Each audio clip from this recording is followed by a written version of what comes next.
নমস্কাৰ, মোৰ নাম শ্ৰী জ্যোতি হাজৰিকা। মোৰ কবিতাৰ শিৰোনামা এটি উশাহত অচিনা পখিলা জন্ম। কবি প্ৰীতিৰেখা ডাকুৱা।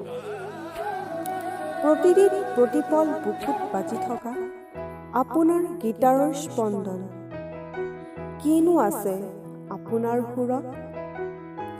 আপোনাৰ সুৰতে ধুৱাইছিল লৰিয়লি মন, বাজি উঠিছিল এক মিঠা শিহৰণ।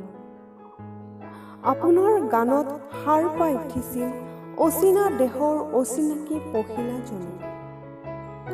আপোনাৰ সুৰত সেমেকা দুৱৰী প্ৰাণ পাই উঠিছিল, সকলো পাহৰি মৰহা পাপৰিত চুমি দিছিলে অচিনা পখিলাজনী।